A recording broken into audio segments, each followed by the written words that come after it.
Maybe your business is recovering from a pandemic. Maybe you're the first in your family to venture into business. Maybe you were forced against your will to pivot your business. Tonight, we'll be going to the 3 valuable business lessons that the experienced business owner Gru, also a villain, but still very experienced, teaches us in Despicable Me. And I just wanted to share this. So I recently saw this movie, and when I was watching it, I was like, oh my God, wait a second.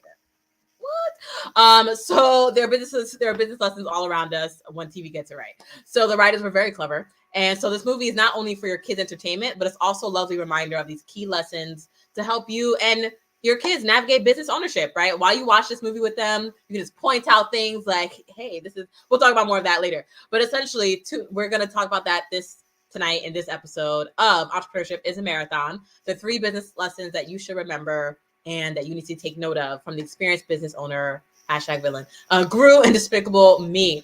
And spoiler alert, though, if you have not already seen the movie from like many years ago, then there will be some things that will be given away here in this episode. But before all that, I know some of you are likely new. My name is Vanessa Zami, and I am the business defibrillator.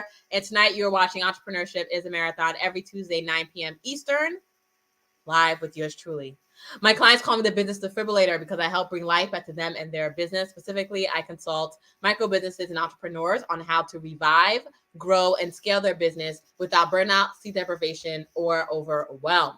And as always, in every episode that we go into, what has been your win of the week? So what has been your win of the week? Either share it in the comments or share it below, right? So if you're watching on YouTube, you're going to scroll on down, hit subscribe, then you're going to share in the comments. If you're watching on Facebook or LinkedIn, the comments are likely to the right side of your screen, depending on how you're watching. Or if you're listening on the podcast, then take note of this for yourself, right? Stay in this moment, be present in this moment, and really ask yourself and share with yourself, what has been your win of the week? If you're watching with us live, or if you're watching on the replay, then share with us in the comments or chat. What has been your win of the week, right?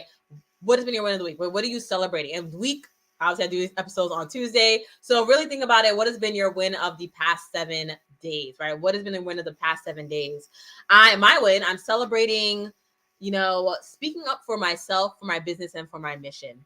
And so there's a long story behind that. But ultimately, been through a couple of many different questionable bad investments in different business coaching, different programs during the past, during the earlier years of my business. And so I definitely went on a investing hiatus, so to speak, still keeping the eyes open and hope alive, but essentially knowing what I wanted and seeing that it wasn't out there. And finally I said, okay, this is it. I found something, I invested in it, and it turned out to not be it again.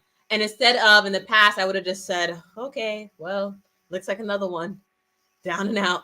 I decided to speak for myself, and I said, I believe that this company has integrity. I believe they did not intentionally, maliciously intend to make me waste my investment. And so I reached out to them. And it just felt good just to even send that note, and to just it was just freeing, right? To say, you know what? I know what I deserve. I know what I earn. And I'm just for my business, for my mission. This is just worth it. And so it just felt good. So my win is what I'm celebrating is speaking up for myself in that moment. And so what has been your win of the week, right? What has been something that you're celebrating? It could be personal. It could be business. It could be a mixture of both, right? Because you are the core of your business. But what has been your win of the week? All right. So now we're going into the 3 business lessons from the villain Gru on Despicable Me. Okay. So there's 3. So the first one, they all start with P's, by the way. Surprising. But the first one is priorities change. And so let's say you've been in business, whatever business you've been in for however much time you have been in, right? But maybe you had a goal in your business to do something, you did that. Great. Then you need the next goal, right? You did that. Now, I think what happens with the villain Gru is that he's always wanted to steal the mood, right? And that's just something that we learned throughout the movie. It didn't just pop up in his mind, during the movie, right? It was something that since he was a little child and he saw a man walk on moon, he said, I am going to walk on that moon, even if I have to take it myself, right? So he decides he's going to steal the moon one day, right? So that's what he's been working on all his life, is up to this goal.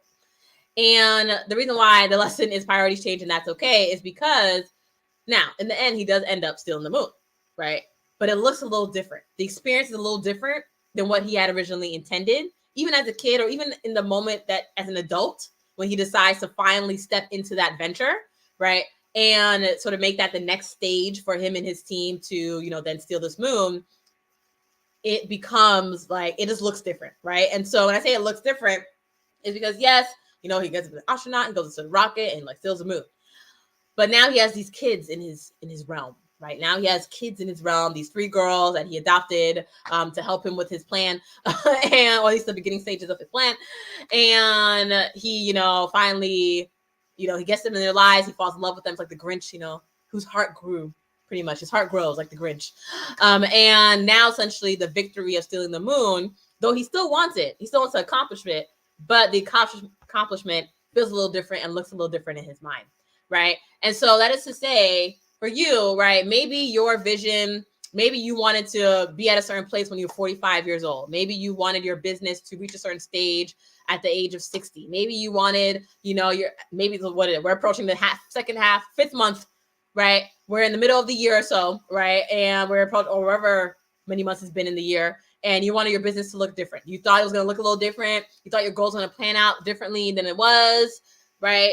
And that's not to say that you might be miserable. You might still be happy, right? Because your vision may not be exactly the way, it may not actually happen the way that you thought it would have, but it could still end up being better, right? So it may not actually end up turning out exactly the way you thought of, but it could still end up being better, right? And for Gru, what ended up happening was that, you know, he hit a snag, a bump in the road. You know, it was like, oh, these 3 girls stole his heart. And then at some point, and he never actually thought, when you actually watched the movie, he never actually thought he was going to cancel the plan. But it definitely was like, he was like, oh, maybe we could do it on this other day, right? And so with that being said, though, priority change, and that's okay. But that gets me to the second point. The second point, which is the power of a team.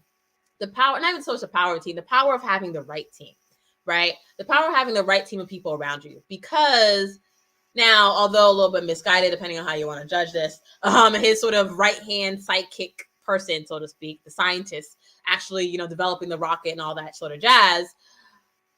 Now, although, yes, in the scientist's mind, he would have just said, you know, he said, okay, get rid of the kids. All right.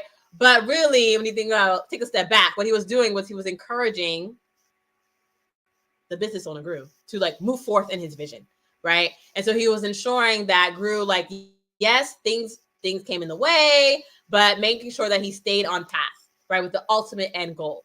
But now he didn't stay open to how the new end goal could look like, but still, he, you know, was essentially that person who didn't let Gru essentially steer off the path, right? Whereas if the villain had relied on perhaps on his mother, who wasn't as supportive, who wasn't so much as supportive, who didn't really believe in him as much, right? It would have been a different story. He probably would have never even started the project to begin with, right? And so sort of be careful who you have around you, but also at the same time, if a dream is big enough, no one will get in your way, right? That's to say, yes, like his own mother didn't really have that much faith in him, but he just kept on trying, even from a little child, he just kept on trying, right? Because his dream was so big that he said, you know what? Even if she doesn't believe, I believe, and maybe one day she will believe. And, you know, but ultimately he was doing it for himself, right? And so if a dream is big enough, no one will really get in your way. And so, but it's important for you to have the right people around you to make that happen. But then number three, the possibility of bootstrapping, right? The third lesson here. That came a little bit earlier in the movie. So the possibility of bootstrapping. So what do I say that? So in summary, the bank does not owe you and it does not own you, right? So OWE and OWN, right? The bank does not owe you, OWE, nor does it own you, OWN. Okay. And I say that to say, you know, Gru had been a villain he had been a business owner, his evil business for many years, probably decades or so. And I don't really get a sense of the timeline, but been in a while, right? He has a team of like hundreds of minions. He has this old scientist, right, working with him. He has a whole layer that's been developed, etc. Right? So he's been in the business for a couple of decades, right? And you know, time to time, it's a bank loan. He hasn't paid it back in full, but the bank continues to fund him. And then one day the bank says, you know what? We're not going to fund you anymore, right? He wants to work on his big major project, and they say, you know what? No. That's about it. Just no, right? And he did at the time. He said, oh, well, I guess I don't have any money now, right? And so he went to his team and he said, you know what? We don't have any money. But then, and this goes back to the second point of the power of a team, the power of having the right people, not even a team, having the right people around you, right? Because they would not let him quit. The people around him would not let him quit, right? Instead, resources were gathered, right? People put their things and belongings and objects together to get the money that they needed to fund the project themselves, right? To bootstrap their way to the actual vision and the ultimate goal because they believed in him, right? And they believed in his vision. And so, one, resources are available around you to support you no matter where you want to go, right? So his bootstrapping got him to the moon and actually achieved his goal. So if you're sitting out here, you're just like, I don't think, the money isn't there. People aren't there. I'm just, my friends and family don't believe in me. The pandemic is the pandemic. Priorities change and that's okay. But never lose sight of your main vision. And when you have the power, the right people around you, when you have the right people around you, they will not let you lose sight of your vision, right? Because there will be people who actually believe in you. There'll be people who actually help you get there along the way. Number 3, right? And offer you the opportunity to bootstrap. Whether or not they're providing their own funds or they're essentially just helping you to get resources to get you the energy, the funds, whatever it is that you need around you. But the possibility of resources, right? The possibility of ensuring that, when the thing is that, yes, it's very easy when you don't, you're like, okay, he relied on the bank. He was like, okay, the bank said no. And he was like, well, I guess that's it, right? And when you have a big dream and it's so close and if something comes in the way, it's very easy to say, well, I guess that's it. The end. But the people around him would not let him do that, right? Because he had the right people around him to help support him. And those are the 3 major lessons, right? When it comes to, and there's so many more business lessons in the movie. I mean, there's a whole leadership thing, leadership lessons that are also taught in the movie as well too. It's a whole separate episode. But I would say, take the time this weekend to really watch the movie again. Even if you have watched it, right? Watch it again and watch it with your kids. And by all means, feel free to point out the moments and times either in your life that you have, or maybe in the times that you are right now, perhaps in your business stage or journey. And maybe you're working on a new project. Maybe you're working on pivoting. Maybe you're, you've been working on this a vision for the past, 3, 4, 5 years. And you're just like, right. Watch the movie again. It is, and also listen to this again, as well too, right? It is a powerful, powerful movie on entrepreneurship and business ownership. It's also on love and family and all that jazz, but also on business and entrepreneurship, right? And so remember, have the right people around you. Yes, priorities can change, but the vision, if it's a true vision, if it's something that you actually want, it's never going to actually change. It may look a little different, right? There might be added pieces in there that you did not expect or anticipate, right? Maybe you end up at some point in time, now you got to care for your kids or your spouse needs attention or other things in your life, right? Needs attention, but that doesn't mean that you take away from you. Right? Don't go 100% on everything else but you and your vision, right? So he still, even though he had these foster kids and his heart grew 3 times big, right? He still worked on his rocket. He still worked on his vision to take the moon. But ultimately, it was also through the power of having the right team around him who wouldn't let him give up, right? And so it's the power of the mind, but also sometimes when your mindset is still not strong enough, and that's okay because you're still working on it, still a journey. Right. When your mindset is still not strong enough, it is okay to lean on the people around you. Right. If they're the right people around you, be careful who you lean on. With that being said, those are the 3 major lessons of Despicable Me. And I just wanted to share that because I just thought that was really powerful. Yes. But with that being said, for those, if you're looking for a detailed framework on how I help my clients revive, grow, and scale their business, you're welcome to join us in my masterclass. With that being said, have a lovely, lovely evening. I just want to do this fun little episode because I just thought this is phenomenal. I was just like, whoo. Okay. With that being said, I do have an upcoming masterclass coming up on my Hustle and Breathe framework, where I work with people who have an existing business to help them take their business to the next level and pivot strategically and intentionally, right? And so let's say you're saying to yourself, okay, Vanessa, I know I want to move forward with my vision. I believe in it, but I'm still the how is I'm still stuck on the how. I'm stuck on the how. My business is stagnant. I don't understand what next. Then this masterclass is a masterclass for you. What we're going to be working through is really getting you to make that jump, right? Take that develop and have and plan that clear path for your business moving forward, right? And showing you a way, I'll be showing you a way that I help my clients really look at the historical data that they have from their business. Why I say for existing businesses, the historical data they have from their business, whether it be a month or a decade ago, a decade long, right? And using that to then come up with the right next steps to move them forward and growing their purpose-driven business without burnout, sleep deprivation, or overwhelm.